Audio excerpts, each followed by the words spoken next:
Um adolescente que estuda numa escola americana de elite acaba de ser expulso da escola porque reprovou em 4 disciplinas. Ele tem 2 ou 3 dias até que os pais dele descubram, então ele aproveita esse tempo para sair perambulando por Nova York, tentando se conectar com pessoas de diferentes faixas etárias e sempre sem ter sucesso.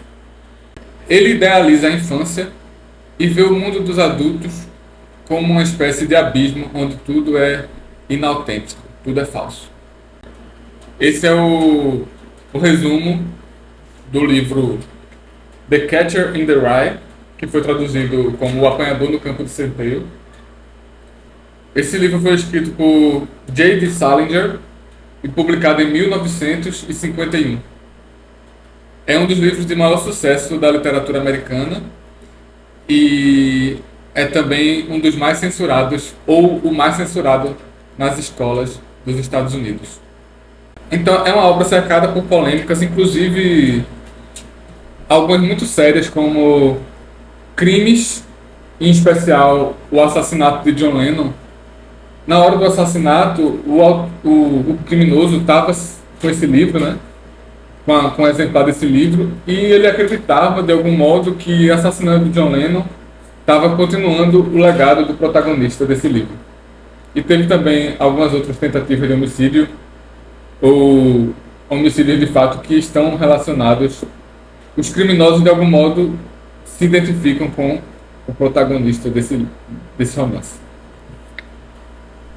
Por outro lado, esse mesmo protagonista virou uma espécie de objeto de culto da juventude em geral americana e não necessariamente ligado a algum tipo de violência. Então isso é uma questão interessante quando a gente vai tentar entender o impacto desse livro, né? Então, mais de 70 anos depois da publicação, porque o Apanhador no Campo de Centeio continua relevante, porque é interessante a gente conversar sobre ele em 2026 e em especial no Brasil. Essa resposta é meio fácil quando a gente pensa que o tema do livro é um tema de alienação adolescente, alienação juvenil. Então, é esse choque de um adolescente que não se identifica com a vida adulta, ele se recusa a entrar na vida adulta ali, de algum modo, ou ele não se identifica com o mundo dos adultos, com a sociedade que os adultos criaram. E isso, de lá para cá, é um tema cada vez mais forte, né? Todos os movimentos de rebeldia juvenil da década de 60, 50, 70. E no século XXI ainda mais, por toda essa questão da geração Z, dos jovens que não se identificam com as gerações mais velhas, que eles não querem trabalhar, não querem estudar, não querem ter filhos, querem ficar em casa, ou pelo menos é o que dizem, o que muitos dizem. E então, enquanto que nesse livro apresenta um jovem alienado de algum modo em conflito com a sociedade, hoje em dia parece que isso se espalhou e quase muitos jovens estão dessa forma, talvez até mais do que na época em que esse livro foi escrito. Então isso justifica um pouco, isso justifica por que esse livro continua interessante. Agora, além de relevante, cabe perguntar também se vale a pena a leitura desse livro. Se a gente vai gostar de ler o livro ou se vai achar chato. E isso é também um dos pontos onde esse livro divide tantas opiniões, porque muitos adoram o livro. Como eu falei, o protagonista virou uma espécie de objeto de culto nos Estados Unidos quando você entra em fóruns na internet e esse livro vira assunto. Você vai ver que tem um monte de comentário lá onde as pessoas estão imitando o sotaque, o jeito de falar do protagonista. Eu lembro que na época que eu morei nos Estados Unidos, eu estava acho que na padaria ou no supermercado, não lembro, vi na fila do supermercado um cara que tinha a tatuagem do autor J.D. Salinger na perna, né?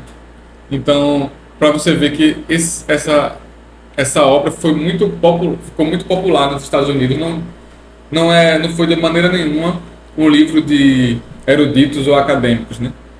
Foi realmente um romance lido por muita gente. E, e por que a leitura desse livro polariza? Porque o personagem, o protagonista do livro, do romance, é, o romance gira todo em torno da visão dele. Então é ele a grande figura polarizadora, né? Algumas pessoas vão ter uma simpatia enorme por ele, vão se identificar com o personagem principal, enquanto outros vão achar são um pirralho chato e um adolescente insuportável. Então, aqui a gente vai tentar um pouco fugir dessa dependência de uma leitura que fica apenas refém da simpatia que o personagem principal pode gerar no leitor, né? Então, de certo modo, essa é a forma mais superficial que a gente pode ler, né? Então, achei o pirra chato, atirei o livro fora, adorei o personagem principal, me identifico com ele, me vejo no espelho, então fico com o livro. Lógico que isso nunca vai deixar de ser relevante na leitura de qualquer romance, mas vamos tentar, pelo menos, buscar uma abordagem um pouco mais objetiva para tentar entender a importância desse livro. Então, esse é um romance escrito em primeira pessoa, né? O narrador está contando um pedaço da sua história e ele faz isso em primeira pessoa e isso é uma das razões desse livro de algum modo ser tão perigoso, né? E ter todas as polêmicas que giram em torno desse livro é que quando você decide por um narrador em primeira pessoa e esse narrador é imperfeito, né? Você está contando a história de um... Ele está contando sua própria história e ele não é, digamos assim, um santo. Ele tem defeitos óbvios, ele tem raiva de muitas coisas que acontecem na sociedade e raiva de muita gente. Isso, de algum modo, é um prato cheio para aquelas pessoas que já são, de algum modo, ressentidas com a sociedade, já têm uma raiva internalizada. Ao ler um livro, ao invés deles terem um afastamento do personagem principal para poder julgar com uma certa objetividade, eles são totalmente,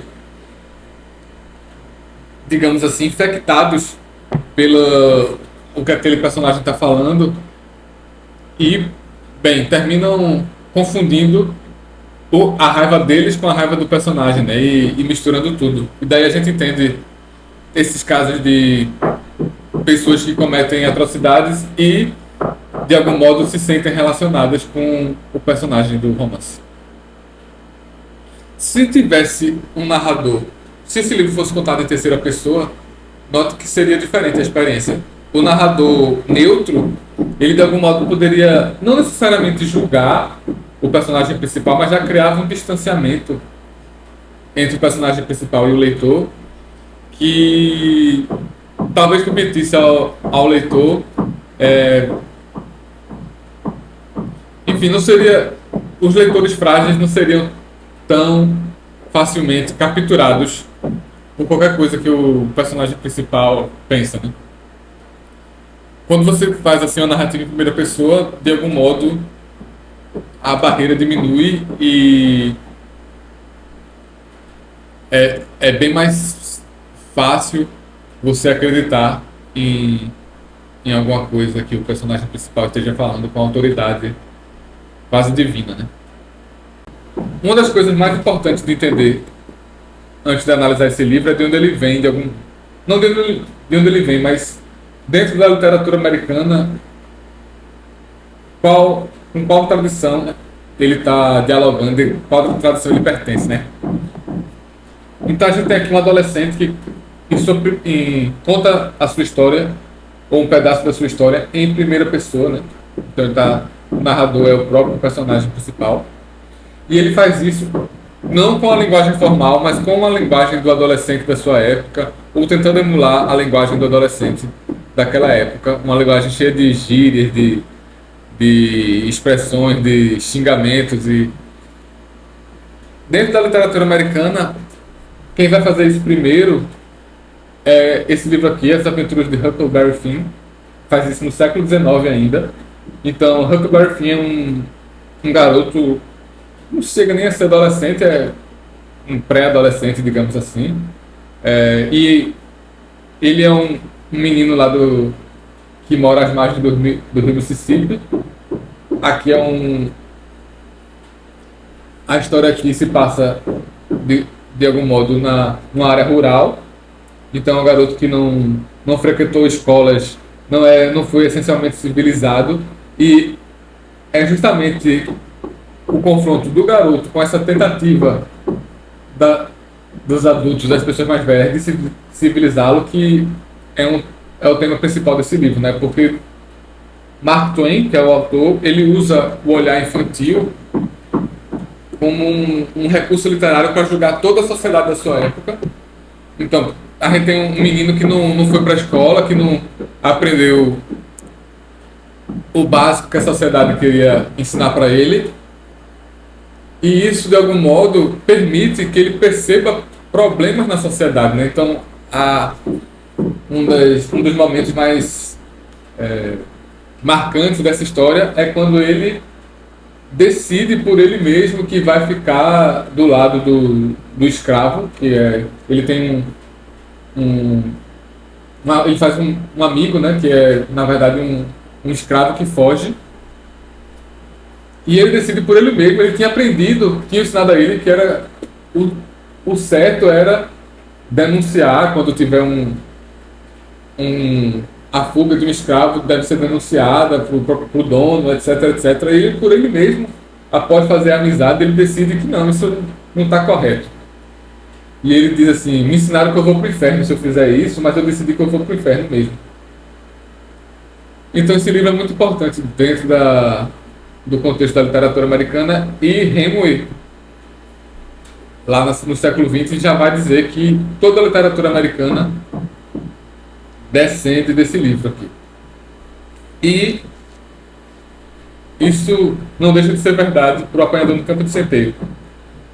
Com a grande diferença que aqui, quando a gente lê a história de Holden Caulfield, que é o nome do adolescente dessa história, a gente, por se tratar aqui de um garoto que mora em Nova York, é uma história de um garoto urbano, a gente, lendo hoje, tende a se identificar bem mais, né? Porque, bem, Huckleberry Finn sai pelo rio numa liberdade total, um menino que vive num mundo que pra a maioria de nós já é antigo, né? O mundo rural ali. Enquanto que aqui se trata na vida já numa metrópole, numa escola de elite. Então, um mundo já muito marcado por marketing, cinema. Então, de algum modo, esse livro hoje nos parece mais atual, tem mais a ver com o nosso contexto do que o Huckleberry Finn. Então, ok, vamos falar já sobre o livro em si. O livro começa, Holden, ele está internado num hospital ou em alguma instituição, a gente não sabe se é exatamente psiquiátrica ou um hospital comum, mas a gente sabe que ele foi internado e que ele vai, dali daquela internação, ele vai contar como ele foi parar ali. É como se ele estivesse falando com alguma espécie de psicólogo, de psicanalista ou um médico, e quer explicar como foi parar na instituição, como ele adoeceu e teve que ser internado. Então a primeira coisa que ele começa dizendo é que não vai falar sobre a infância dele, e isso é importante. Vou abrir só um parêntese. Eu vi essa semana que na semana passada a Tatiana Feltrin, ela publicou um vídeo sobre o apanhador no campo de centeio, um vídeo com quase 50 minutos. E assim que eu vi, eu fiquei, poxa, vai falar na mesma. Já lançou um vídeo na época que eu queria lançar, então não vou ter muito mais o que falar, mas foi até bom porque a tese que ela defende como centro do romance, ou como chave interpretativa do romance, é uma ideia que eu não defendo, então vai ser até interessante para eu estabelecer um contraponto com essa tese que ela defendeu, mas assim, que não foi ela que pensou isso a primeira vez, é uma tese defendida por muita gente, né? Não, foi não é uma coisa, não é algo arbitrário. Então, beleza. Logo no início do romance, Holden conta que ele tem dois irmãos. Na verdade, ele tem ainda um irmão, então são três, mas assim, dois irmãos e uma irmã. Mas os dois irmãos, de algum modo, servem de contraste, né? O mais velho tem um irmão que é mais velho que Holden, que já entrou então na vida adulta. Ele era alguém que Holden considera que tinha um talento para ser escritor, muito bom, escreve belas histórias, mas que ele foi para Hollywood para escrever roteiros de filme. Então ele é contratado para escrever roteiros de filme. E Holden considera isso como uma espécie de prostituição. Holden odeia Hollywood, odeia os filmes. E ele considera o que o irmão mais velho fez como uma espécie de prostituição. Então aqui entra o primeiro símbolo o irmão mais velho é o que passou para a vida adulta e que de alguma forma essa passagem para a vida adulta é uma espécie de prostituição, é uma espécie de corrupção, uma espécie de queda. Ele vai também usar essa metáfora, esse símbolo da queda, depois no romance. E tem um irmão mais novo, que é o L, que foi o irmão que morreu de leucemia aos 11 anos. Então, esse irmão é 2 anos mais novo que Holden. Holden está com 16 quando conta a história. Então, o irmão dele mais novo morre quando Holden tinha 13. E ele morre aos 11 anos de idade. Então, exatamente quando a infância está acabando, quando ele vai entrar na adolescência, ele morre. E Holden, quando fala desse irmão, fala com uma idealização um idealismo muito grande. Então, ele é um irmão que ele considera quase perfeito, né? Então esse irmão fica como um símbolo de perfeição da infância e que ficou para sempre perfeito justamente porque não cresceu, né? Não pôde chegar na vida adulta ou na vida ainda na adolescência por causa da doença. Então é um símbolo então, da perfeição da infância que ficou para sempre ali idealizada pela morte. A interpretação que eu vou questionar é a interpretação seguinte: todos os problemas que Holden vai enfrentar de adaptação que o livro retrata depois, então o problema dele na escola, o problema com os amigos, o problema com os professores, o problema com os pais, o problema com todo mundo, vem do fato que o irmão dele, mais jovem, morreu e ele ainda está de luto e esse luto não foi bem trabalhado. Então, esse luto, essa dor que ele sentiu pela morte do irmão, de algum modo, acarreta todos os problemas pelos quais Holden passa e que ele vai contar ao longo do livro. Então vamos lá, por que eu considero essa chave interpretativa insuficiente, né? Então você pega o fato de que o irmão dele morreu e explica todos os problemas a seguir dele de adaptação como decorrentes de um luto mal resolvido. Primeiro porque isso diminui a crítica que Holden faz à sociedade ao longo do livro, né? De algum modo você ignora tudo isso e você diz, todos esses problemas que ele relata são problemas normais, que qualquer adulto deveria aceitar, e o problema dele é que não tem um luto mal resolvido. Então, naturalmente, para quem quer usar essa chave interpretativa do luto, vai ser impossível uma prova matemática que você não pode ler com essa chave, né? Se você quiser ler dessa forma, você vai ler. E beleza, tem uma certa coerência. É óbvio que o luto é relevante para o comportamento dele, mas eu vou propor uma leitura diferente. E nessa leitura a gente vai confiar no que o próprio Holden está falando, no que ele está contando na história. Então, ao invés da gente ser uma espécie de detetive cínico que vai dizer, não, tudo que você está falando aí é só decorrência de algo mal resolvido que eu sei dizer, eu vou trabalhar em você. Então, tudo que você está narrando, de algum modo, tem uma hora que a Tatiana até fala assim, ela fala, todos esses capítulos que são no meio, que são tão chatos, que você acha tudo ele só reclamando que acha chato, lembra que é um garotinho que está de luto.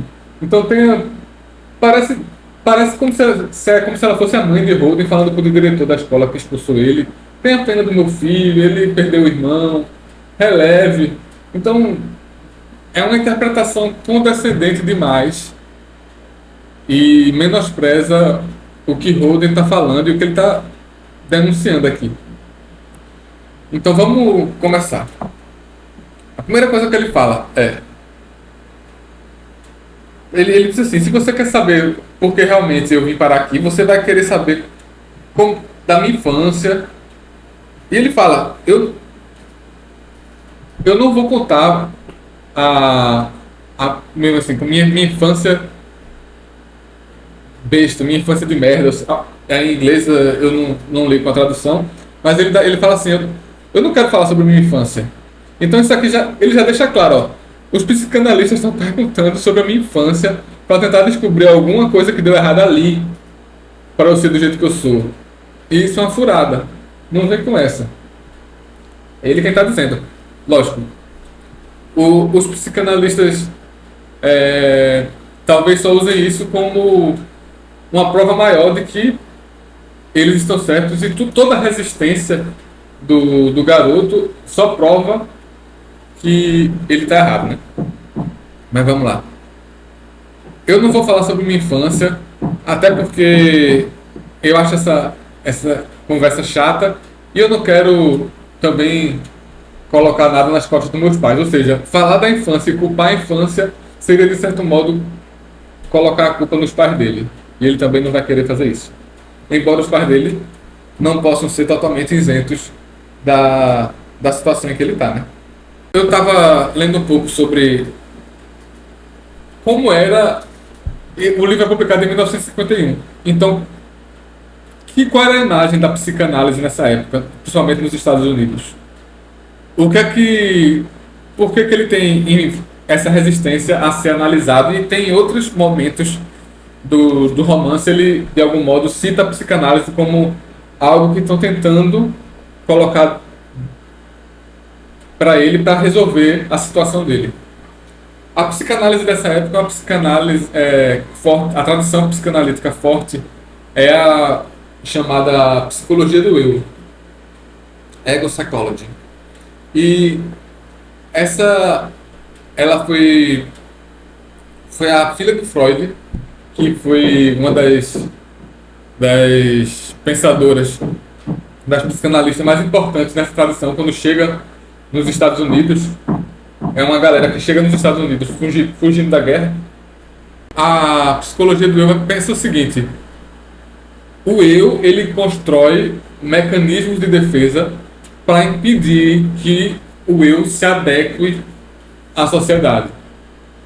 Então, para a gente não se adequar à sociedade e ter que sacrificar as coisas que a gente precisa sacrificar para uma vida adulta saudável, o eu constrói mecanismos, o ego no caso, né?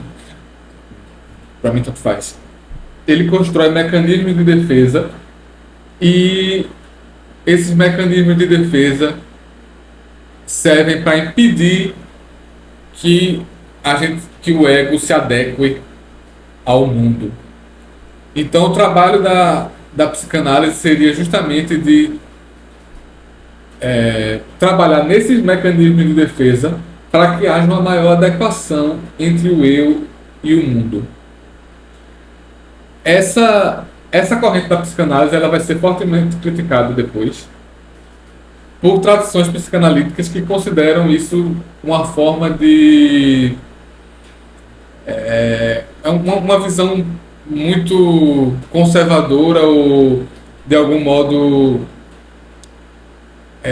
dá muita ênfase, perdoa totalmente o mundo e a sociedade e é sempre o sujeito, o eu, que tem que se adequar. Então as correntes psicanalíticas que vão vir depois vão negar essa abordagem, dizer que ela coloca toda a culpa no paciente e é ele que tem que sair corrigindo tudo. Mas o assunto aqui não é psicanálise, mas é entender que o tipo de análise que está sendo feito em Holden e o que ele resiste é isso daí, é essa interpretação que justamente é a interpretação que coloca o trauma no centro de tudo. Então é a interpretação que diz assim: o menino se traumatizou, o menino criou uma série de mecanismos de defesa para não abandonar o irmão dele. Então ele quer permanecer ali naquela infância eterna, porque aquilo seria uma forma de preservar para sempre a imagem idealizada da infância que veio através da morte do irmão dele. Eu acho razoável algo disso está no livro e não tem como você negar a importância da morte do irmão, mas a gente não precisa dar essa importância tão central.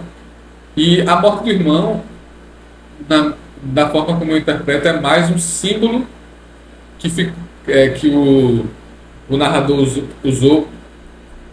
Uma coisa que eu tenho que falar também: o Apanhador do Campo Centeio é em muitos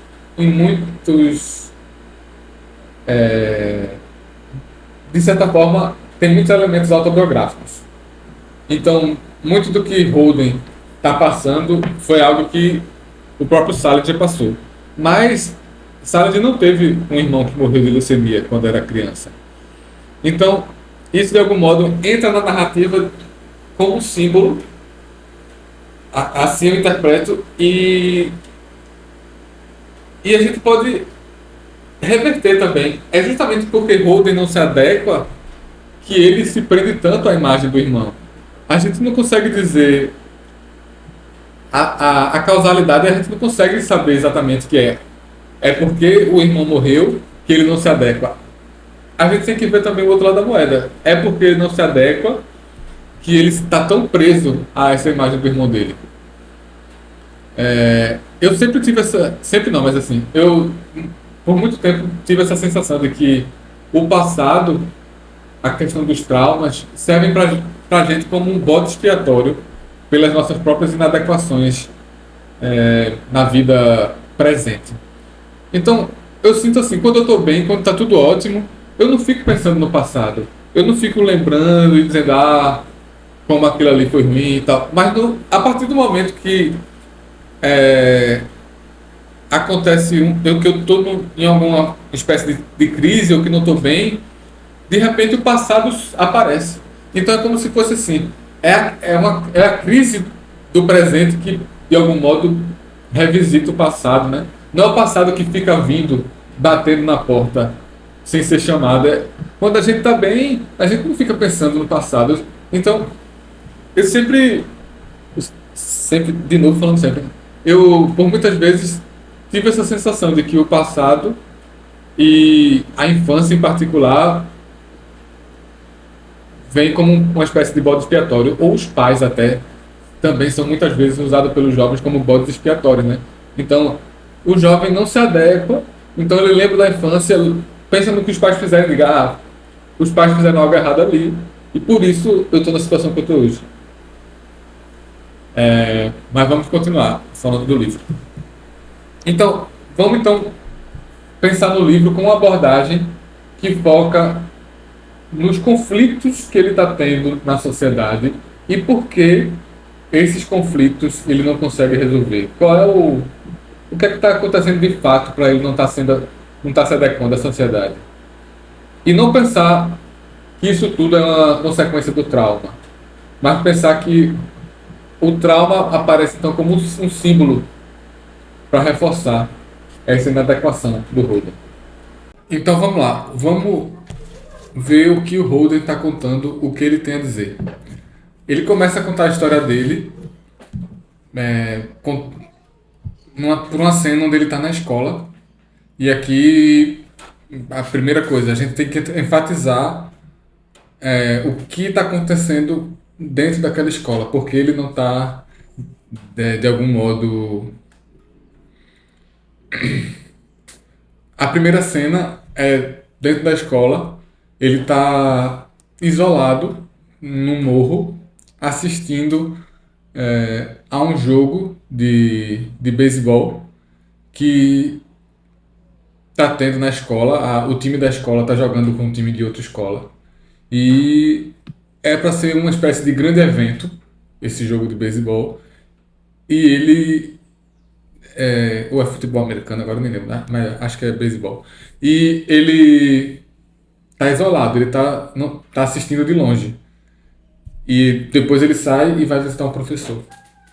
Essa cena já mostra esse isolamento dentro da escola e a gente tem que tentar entender o que especificamente faz ele se sentir isolado na escola. Primeira coisa, é uma escola de elite, Pense Prep, que se posiciona como uma escola de formação de elites para preparar então para a vida, né? Uma forma de preparar para a vida. Ele reclama muito logo do início de que essa escola trabalha muito com propaganda, né? Tem muito outdoors e propagandas por aí falando que a escola é o lugar onde vai formar jovens diferenciados, né? Então ele fala que tem um cara, mostra um jovem em cima de um cavalo pulando, saltando um obstáculo, né? Então isso já irrita muito o Holden, que ele vê nessa propaganda uma espécie de falsidade. Ele diz que a maioria das pessoas que ele vê na escola diferenciadas, de algum modo já chegaram lá assim. E ele fala que ele foi expulso porque reprovou em 4 disciplinas. E ele diz assim, é a forma que a escola consegue ter sempre notas boas nos exames, enfim, nos exames de referência, nas aprovações em universidades, etc. Porque ela simplesmente coloca para fora quem não está estudando, quem não está com nota boa, quem não está estudando. E aí o esporte aparece também como algo que faz parte do problema, né? Quando você vai ver as escolas americanas, em especial a escola de elite, ou seja, uma escola mais sofisticada, o esporte ocupa um lugar bem importante. Quando a gente compara hoje com o Brasil, lógico que hoje em dia a gente já tem bem mais escolas sofisticadas aqui, onde o esporte vai ter um papel parecido. Mas esse é um fenômeno que era mais americano do que brasileiro, principalmente nessa época do livro. Então o esporte ele vai ser bem importante nessas escolas e o esporte acaba sendo uma fonte de hierarquias, né, dentro do ambiente escolar. Então Holden deixa claro que assim tem uma espécie os gostosões, né, os hotshots que ele chama, que são aqueles garotos que são bons no beisebol ou no futebol americano, ou no basquete, que são os esportes americanos mais populares, né, que seriam o nosso futebol aqui. E ele se apresenta como um garoto relativamente franzino, né? Ele não é bom em nenhum desses esportes. Ele pratica esgrima, que é como se fosse um esporte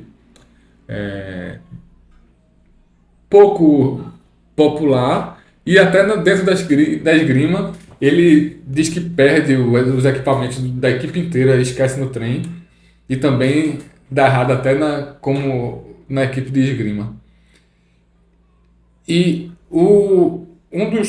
ele vai citar dois garotos. Um que é o cara que divide quarto com ele, que é o Stradlater, que é justamente o atleta, o bonzão lá do beisebol. E ele fala que o cara é muito bonito assim, é forte. Ele até diz assim, tem outros caras mais bonitos que ele, mas a beleza do Stradlater é uma beleza que impressiona mais, né? Então é como se fosse assim, uma beleza que impressiona mais à primeira vista. E tem outro garoto que ele fala também, que é o Eckley, que aí ele diz que é como se fosse o oposto do Stradlater. É um menino gordo, cheio de espinhas, que fica cortando as unhas pelos cantos e deixando em qualquer lugar. É, e aí é uma coisa interessante. Holden, de algum modo, não consegue criar laços fortes com nenhum dos dois. De algum modo, por ele ser isolado, ele deveria se conectar mais com Eckley, que é o menino que também é totalmente isolado e que reclama de todo mundo. Esse menino também está totalmente por fora na escola, mas de algum modo Holden ele assimila as próprias hierarquias do ambiente, dos caras populares e dos meninos que são rejeitados. Então ele próprio não tem paciência com Eckley. Ele próprio não consegue passar muito tempo e ele até vai depois pro cinema com Eckley e outro cara, mas ele não tolera, não consegue suportar. É muito esquisitão e ele não, não consegue passar muito tempo, não consegue formar uma amizade verdadeira com Eckley. E com o Stradlater, de algum modo, ele até deseja, pela popularidade do próprio Stradlater, o próprio Holden deseja um pouco se aproximar dele ou ser aceito por ele, né? O Holden tem essa contradição. Mas no fim das contas ele também se choca com o Stradlater porque esse Stradlater vai para um encontro com a garota. E essa garota que ele vai para o encontro é justamente a menina que Holden, quando era criança, jogava damas com ele, e depois que eles cresceram, Holden de algum modo idealiza essa menina. Ele tem uma espécie de amor platônico por ela, mas eles não se falam mais, não tem mais contato próximo. E a Stradlater é quem vai então sai com essa menina. E Holden dá a entender assim que ele sabe que Stradlater vai avançar muito o sinal sexualmente falando. Stradlater já é provavelmente um cara com vida sexual ativa e Holden não é, né? Ele conta que já teve experiências com garotas, mas de algum modo ele nunca chegou nos finalmente. E então ele se irrita muito quando sabe que Stradlater sai com essa amiga dele, ou amiga da infância, e ele termina brigando com Stradlater e apanhando, né? Fica ensanguentado, porque de algum modo ele vai tirar satisfações dizendo assim, você fez o que não devia com ela.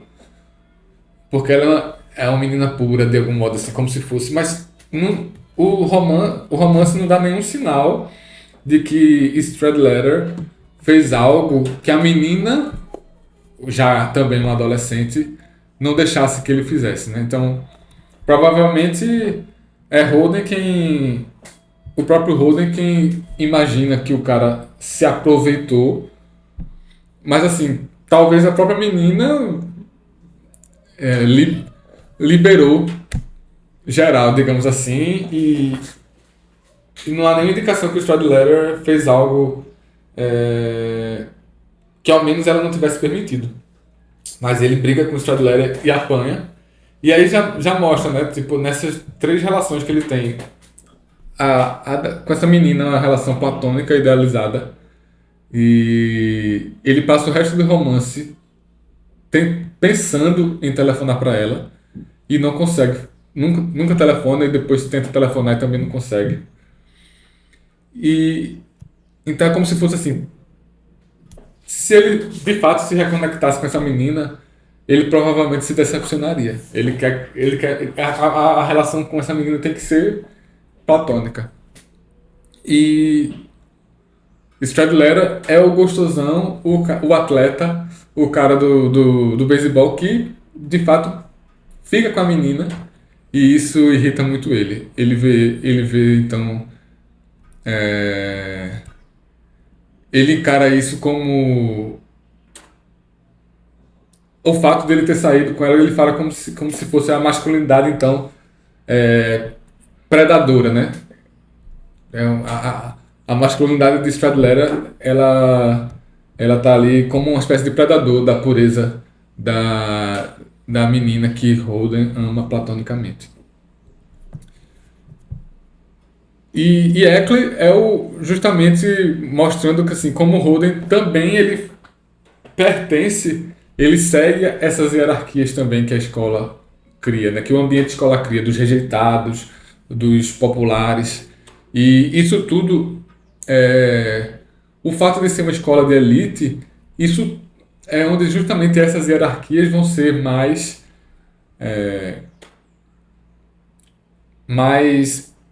enfatizadas, porque a escola de elite ela cria mecanismos de diferenciação, de certo modo, como o esporte, o cara ser o melhor de determinado time e ter lá toda a torcida por aquele time. Então, hoje em dia, isso está muito mais. Piorou muito com o advento das redes sociais, né? Porque antes os esquemas de popularidade no ambiente escolar se reduziam a isso, assim, o cara é um menino que é muito bom no, no esporte, outro menino ali que, de repente, é muito bonito e etc. Ou a menina que é muito bonita, a filha do diretor, etc, etc. Mas hoje em dia, com as redes sociais, né, com todo mundo já tem desde muito cedo um número de seguidores. Então o número de seguidores é como se fosse uma concretizar algo que antes estava meio que por debaixo dos panos, né? Agora tá na superfície. Todo mundo tá vendo ali no Instagram. Eita, tem uma menina com 30 mil seguidores e tem outra menina com 300, né? Então, as redes sociais vão piorar muito essa hierarquia que existe dentro do ambiente escolar, que antes era algo bem mais comum nos ambientes, no ambiente, quanto mais sofisticada a escola, mais isso seria isso aí precisa de um estudo sociológico mais sério, né, para a gente tirar tantas conclusões. Mas não creio que esteja errado. E a gente pode até pensar nessa espécie de tradição maligna que se desenvolveu nos Estados Unidos dentro das escolas de um cara chegar e atirar em todo mundo, né? Então a gente começa a perceber que o ambiente escolar americano, talvez dos diferenciais para ser o que a gente chama hoje de tóxico, seria justamente um lugar onde essas hierarquias estão mais bem desenvolvidas. Então a diferença entre o popular e o rejeitado é muito grande. E às vezes isso vai levar à violência. E de repente, e se a gente pensa que esse livro, publicado em 1951, foi um sucesso muito grande nos Estados Unidos, algo que não acontece, a gente não tem um semelhante no Brasil. Então, de algum modo, esse livro vai trazer esse tema do ambiente, das hierarquias do ambiente escolar para o imaginário americano para o imaginário da juventude americana de uma forma mais explícita, e depois vai estar no cinema, isso também vai ser muito abordado, séries de TV, etc. Mas beleza, ele então não apanha lá do Stradlera, também não consegue ter uma amizade estável com o Eckley e vai embora da escola. Mas antes ele visita um professor de história. Essa visita com o professor de história ao professor de história é interessante porque é um professor de história antiga e é o primeiro desencontro do Holden no romance, até porque ele é narrado antes da briga com o Stradlater. Então ele vai visitar esse professor e esse professor era um professor do Egito, Egito Antigo, e Holden reprova e quando vai falar sobre os egípcios ele fala um nada com nada na prova, na redação lá que ele vai escrever sobre os egípcios. E isso já é, de algum modo, algo que remete a gente ao livro do Mark Twain, Huckleberry Finn, porque quando tentam educar o Huckleberry Finn, umas senhoras que tentam dar aula para ele de religião, então ele fala, logo no início, no primeiro capítulo ele fala, eu comecei a me interessar por esse tal de Moisés, mas quando eu descobri que ele já tinha morrido há muito tempo, eu perdi completamente o interesse, porque eu não estou interessado em gente morta. Então, de algum modo, quando o Holden rejeita saber sobre o Egito Antigo, ele não está minimamente interessado no Egito Antigo, ele, de algum modo, está acenando pro Huckleberry Finn, né? Então, ele está dizendo, eu também não estou interessado em gente morta, menos ainda em gente que desenvolveu ele fala na prova, ele fala assim que dos egípcios que desenvolveram esse sistema de embalsamar o corpo e preservar a múmia, etc. E isso parece ser a própria disciplina de história antiga que ele está criticando, né? Ele está falando assim, algo que está morto, um cadáver, você passa alguma coisa nele para que ele dure e que, mesmo quando o cadáver fica ali por muito tempo, essa história de estudar que o Egito Antigo, uma civilização que de algum modo já se passou, é como se você você botar então alguma coisa no cadáver para que ele dure para sempre e não deixar que o cadáver apodreça, né? Então parece ser algo assim que o Holden está querendo passar, né? Mas enfim, ele também não se conecta com esse professor de história.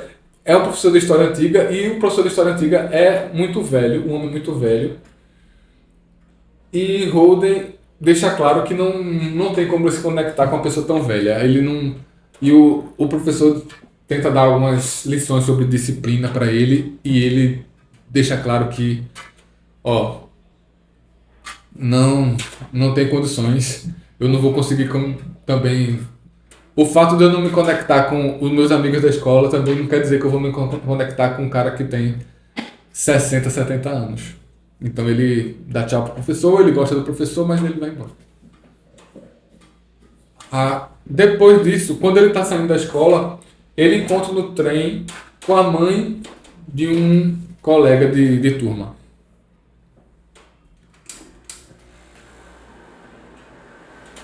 Ele encontra no trem a mãe de um colega. E esse episódio também é importante, porque a mãe pergunta sobre o filho lá, e Holden começa a inventar uma história totalmente esquisita sobre o filho da mulher. E, de algum modo, mostra assim, a diferença de percepção que a expectativa que a mãe tinha de como o filho está no ambiente escolar e como ele é visto, e de como o Holden viu o menino. Holden deixa claro, esse menino, todo mundo sabe que ele é um phony, que é uma espécie de Zé Ruela, um cara, um falso, sei lá. Então, a visão que Holden tinha do filho da mulher era totalmente negativa, e talvez fosse a visão mais difundida na escola. E a mulher ainda tinha ali aquelas ilusões de que o filho fosse o bambambam na escola, né? Ela achava que o menino ia muito bem. Naturalmente o filho não contava das suas dificuldades para a mãe. E ela estava totalmente por fora. E Holden mente e começa a fabular e contar uma história sobre o menino que não é real. Isso é outro ponto interessante, porque Holden fala que ele é um grande mentiroso, né? E ele, quando conhece a mãe do menino, do amigo, do colega, ele inventa toda uma mentira enorme para manter a mãe naquela ilusão.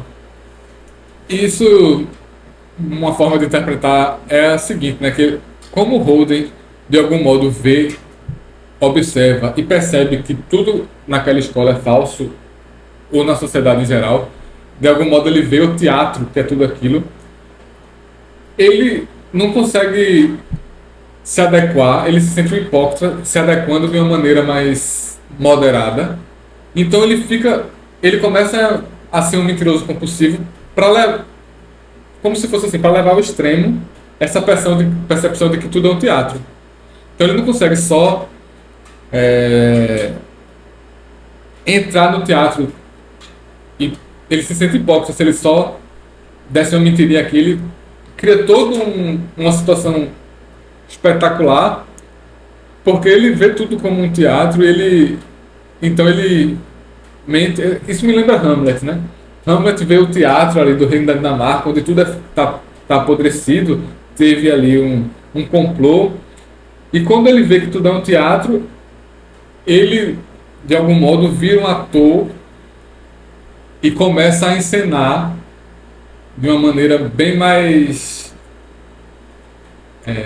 exagerada tudo que está acontecendo, né? É como se ele tivesse acho que é Harold Bloom que fala que Hamlet tem um excesso de consciência, um excesso de autoconsciência. Ele está sempre percebendo as coisas e percebendo o que está acontecendo dentro dele em excesso, então ele sempre de algum modo extrapola. Então, toda essa mentira que Holden conta para a mãe do amigo, eu acho que é nesse sentido. Ele vendo o teatro do mundo, o teatro da sociedade, e se tornando mais um ator e inventando toda uma história absolutamente espetacular. Bem, depois disso tem vários outros desencontros. Ele vai para um hotel, aí tem um bar no hotel, onde ele encontra as mulheres. Ele tenta dançar com elas e tenta fingir que é adulto, mas elas percebem que ele é um menino de 16 anos. Ele não tem... Alguns garotos de 16 anos já têm pinta de adulto, de adulto, né, de homem. Mas Holden deixa claro que ele não tem, né? Ele é um garoto de 16 anos que parece ainda ser um garoto. Então elas de algum modo desprezam ele, e ele percebe que elas só estão interessadas por atores de Hollywood. Tudo que elas se interessam é atores de Hollywood, e isso ele fica com muita raiva também. Um dos episódios que eu acho que é mais idealista, que mostra mais assim o quão Holden está exagerando nessa idealização dele. Então assim, ele até com os músicos, ele fala dos músicos que estão tocando no bar, ele se irrita o seguinte: quando tem um músico muito bom, ele poderia até gostar, mas só o fato dele saber que o músico tem consciência que ele é um cara muito bom e que está ali todo mundo admirando o trabalho dele, só isso Holden já se afasta dessa admiração que ele teria pelo músico. Então parece ser assim, isso é muito comum em jovens com um grau alto assim de inteligência, que eles têm uma idealização muito alta assim, percebem a vaidade e não toleram, como se fosse possível de algum modo um músico não ter a sua vaidade. Então isso irrita eles profundamente, essa vaidade do músico. E eles também são vaidosos, né? Mas só que o sucesso está no músico e não neles, então isso irrita eles muito. Gera uma espécie de ressentimento, né? Os jovens com alto grau de inteligência, eles têm uma chance maior de cair no ressentimento se eles não tiverem no topo da hierarquia social. Então, os desencontros continuam. Ele conhece lá encontra um cafetão e ele contrata uma prostituta. Ele termina que ele só quer conversar com a prostituta. Ele quer manter ali uma conversa, e a prostituta não tem o menor interesse de conversar com um garoto. E ela vai embora, e no final vem o cafetão cobrar pelo dinheiro. Holden diz que já pagou o correto, o cafetão diz que ele deveria ter pagado mais. Holden apanha do cafetão, e até há um masoquismo nisso tudo, é como se ele buscasse apanhar, né? É como se toda essa raiva que Holden sente da, da sociedade, que ele tá, da inadequação que ele tem, ele tem uma raiva internalizada. Como ele não tem um instinto de psicopata, de sair por aí matando ninguém, violentando ninguém, e isso é como se transformasse num masoquismo, né? Então, em duas situações, ele meio que provoca para que ele apanhe, para que batam nele. E, bem, acaba que a raiva vira para ele mesmo. Ele diz que tem essas imaginações, às vezes ele fica imaginando que ele está sangrando, que ele está morrendo. Então, é como se fosse assim essa raiva vai virando um masoquismo. E tem também o vitimismo que se apodera dele, uma vez que ele se vê como vítima da situação, na situação que ele está, né? A sociedade vai desprezando, ele vai ficando por fora de todas as hierarquias, de todos os contextos, então ele se vê como vítima. Ele deixa esse hotel onde ele está, onde ele encontra a prostituta, vai de novo perambular por aí, encontra os taxistas. Nas duas vezes que ele pega um táxi, ele pergunta ao taxista para onde é que os patos do lago do Central Park vão no inverno, porque o lago congela durante o verão e a primavera. Quando o lago está descongelado, está cheio de patinhos ali, né? Quando vem o inverno e congela, os patos vão embora. Esse fenômeno interessa. Holden acha isso interessante. Como é que eles vão embora e de repente eles voltam? Aí, e os taxistas sempre veem isso como uma forma de... Você está zoando com a minha cara perguntando isso? Que pergunta idiota. Tipo. Então, mais uma vez, há uma crítica aí ao mundo adulto, porque é normal da criança se maravilhar com certos fenômenos da natureza que são realmente curiosos, né? Então, beleza, os patos, eles parece que são espertos, eles migram, vão embora dali porque vai congelar e de repente eles voltam, eles combinam de voltar. E como acontece isso, né? É normal que uma criança inteligente se interesse por isso, e é estranho que o adulto perca tanto o interesse pelas maravilhas do mundo, né? O adulto, de algum modo, não está anestesiado para essas maravilhas, ele só se interessa por mesquinharia. Paga meu táxi aqui, acabou que eu tenho que comprar o pão, e não vem muito falar besteira. Então, essa coisa dos patinhos ali também representa isso, né? Mais um modo de que o mundo adulto é uma espécie de mediocrização do ser humano. Aí ele tem mais três encontros, na verdade 4. Ele primeiro vai falar com um cara chamado Carl Luz, que é um cara que é mais velho que ele e que Holden considera inteligente. Porque até agora ele estava falando com um monte de gente que ele não considerava, de algum modo, estava no nível dele, né? Porque ele é claramente um rapaz, um jovem inteligente, perspicaz, mas, de algum modo, não encontra um par. Mas ele tem esse cara que é 3 anos mais velho e que ele considera muito inteligente e que conhece de psicanálise, de religião oriental, espiritualidade oriental, etc. E ele tenta falar com esse cara e pergunta sobre sexo. O cara já tem a vida sexual ativa e Holden faz perguntas para ele, e o cara não tem a menor paciência com Holden. Vai ficar perguntando aqui essas perguntas de virgem para mim, não. Então, ele recomenda até que Holden deveria fazer psicanálise para entender o que está acontecendo com ele. Holden se irrita também com isso e o cara vai embora.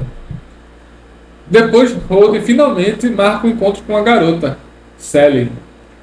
E parece que assim, finalmente ele vai deixar de idealizar, porque antes ele tinha a menina que ele idealizava, que foi amiga dele da infância, e depois ele tenta se conectar com mulheres mais velhas ou com a prostituta, tudo isso é, é de algum modo um desajuste. Ele tem que procurar uma garota da idade dele para se conectar e namorarem. Então ele marca para sair com a menina, eles andam de patins no gelo lá, mas de repente ele dá a louca e fala com a menina: vamos largar tudo e fugir, vamos pro mato, vamos sair por aí, fugir da sociedade. Todo o idealismo dele, toda a revolta que ele tem, todo o desajuste, ele de repente se transforma num sonho louco de pra ir com a menina embora. Aí a menina, claro, zarpa, né? Pô, não vou ficar com esse maluco aqui. Aí a menina vai embora também. Por fim, tem esse professor, Antolini, Mister Antolini, que é um cara que Holden respeita muito intelectualmente, parece ser um cara é, realmente inteligente, e que Holden vai visitar, vai para o apartamento do cara. O cara é casado com uma mulher que é bem mais velha que ele. E o cara é o primeiro adulto que tem uma empatia assim, parece entender Holden. O primeiro professor de história também gosta de Holden, mas ele de algum modo só dá lição de moral, né?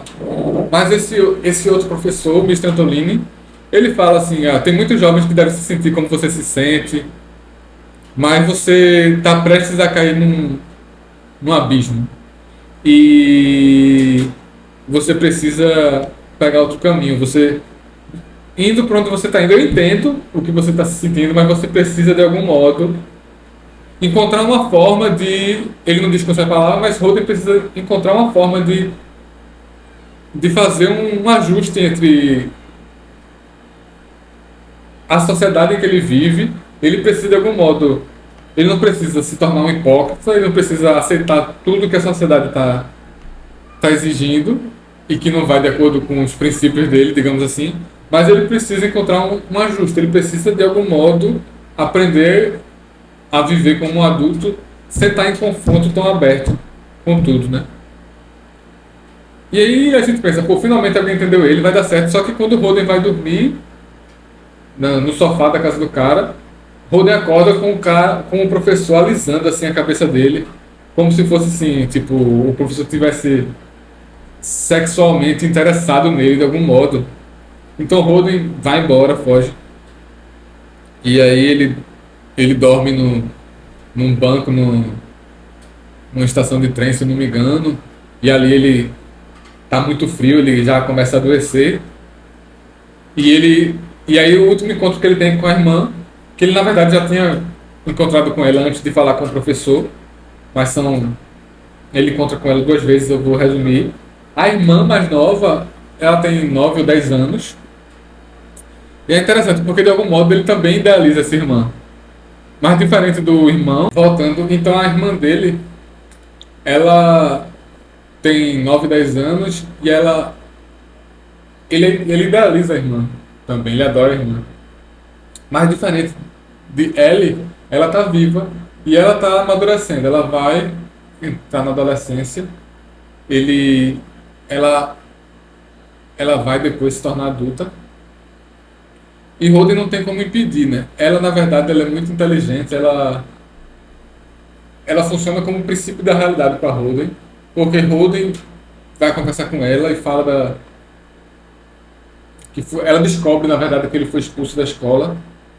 Ela joga na cara dele que ele não gosta, não se adequa com nada, já foi expulso de 4 escolas e acha que tudo está errado e que o problema não pode estar o problema não pode estar em tudo e ele de algum modo tá perfeito, né? Então é para ela que ele conta essa imagem que ele tem de ser o apanhador no campo de centeio.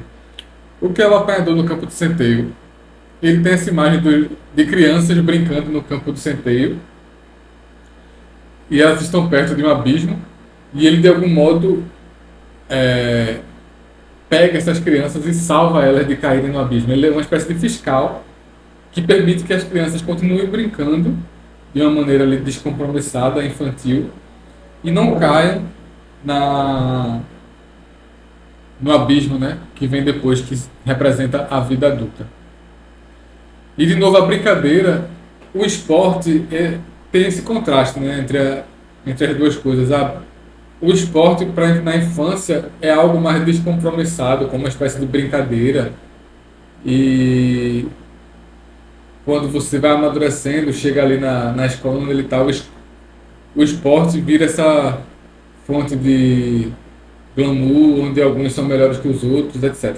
Mas, enfim, a imagem do apanhador no campo de centeio já é uma deformação que ele faz de uma música que tem uma letra diferente e que uma letra até sugere que uma pessoa encontra outra pessoa no campo de centeio e que pode ter ali algo amoroso entre eles. Ele deforma então essa música para ser um cara que, ao invés de ter um encontro, é alguém que está impedindo uma criança de cair no abismo da vida adulta. Ele não quer que as crianças amadureçam, eles não querem que as crianças depois descubram a sexualidade se tornando adolescentes, né? Então, a irmã dele, de algum modo, ao permanecer viva, impede que ele continue na idealização dele. E aí ele diz, ó, depois ele fala, ó, eu tô indo embora, vou fugir, não vou ficar com meus pais, não vou aceitar voltar para outra escola, cansei, vou zarpar, tchau. Aí ela diz, não, então eu vou com você, me leva. Ela não, ela não tem os problemas que ele tem de socialização. Ela conta histórias que demonstram que ela está se adequando, ela está sabendo jogar o jogo da vida ali. Ela fala de que uma menina parece que veio bater nela e ela se juntou com outra menina para não deixar a menina bater, uma coisa assim. Então, Phoebe, ela está se adequando, mas ainda assim ela diz que vai com ele, por amor ela diz que vai fugir com ele. E aí, ele, lógico, ele não aceita que a menina fuja com ele, porque ele vai aceitar ir pro abismo sozinho. No caso aí são dois abismos, né, que o livro contrasta. Um é o abismo da vida adulta que está na cabeça de Holden, que é eu quero impedir que as pessoas caiam no abismo da vida adulta. O outro abismo é o abismo que o próprio Holden vai cair, que é o que o professor Mr. Antolini fala para ele, ó, se você continuar nesse caminho, você vai ter uma espécie de queda. E quando o Holden diz que vai fugir, então ele está indo direto para essa queda dele, só que ele não aceita levar a irmã com ele, né? Porque ele gosta muito da irmã. E termina que, bem, tem essa imagem da irmã no carrossel, brincando, a chuva caindo. Pode ser interpretada aí de algumas maneiras essa imagem do carrossel. Mas termina que ele acaba internado. Não, o livro não acaba com nenhuma conversão de Holden e ele aceitando entrar na vida adulta nem nada, né? Isso aí fica em aberto. O que vai acontecer com Holden depois da internação, a gente não sabe. O próprio Salinger, ele tem algo de semelhante na vida dele, né? Ele serve na Segunda Guerra Mundial, ele participa lá do desembarque da Normandia e ele depois termina também numa instituição, ele volta da guerra meio maluco. Ele está traumatizado também com a Segunda Guerra.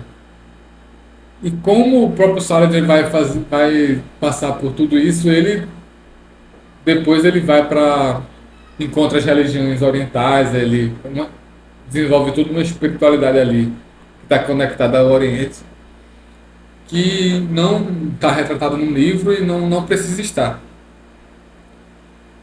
O que vai acontecer com o Holden depois fica em aberto, mas ele vai ter que, de algum modo, amadurecer. E ele, com certeza, não vai ser mais um fone, mais um falso no mundo dos adultos. Tanto que o Salinger é impressionante, assim, o livro faz muito sucesso, mas o Salinger depois ele fica um homem recluso, ele não dá entrevistas. Por mais de 50 anos que transcorreram desde que o livro foi publicado até a morte dele, ele não dá entrevistas, não aceitava nem ser fotografado, não queria papo com ninguém da imprensa. Então ele teve a sua maneira de lidar com a vida adulta, com o mundo. E, bem, para mim, o principal é isso, é que a gente lê o livro não eliminando as contradições e dizendo, é um menino que não aceitou a vida adulta, ele tem que saber lidar com trauma e tal. A gente tem que, todas as contradições que o livro mostra é algo que quem for entrar na vida adulta vai ter que, de algum modo, lidar com elas sem aceitar cair na hipocrisia. Não é só. Não vamos simplificar dizendo, você tem que aprender a ser adulto e aceita essas coisas. Isso parece também ser uma ideia muito condescendente com a realidade, né? Com os problemas da vida adulta ou da sociedade. Então, é isso. Valeu. Isso era o que eu queria falar sobre isso aqui.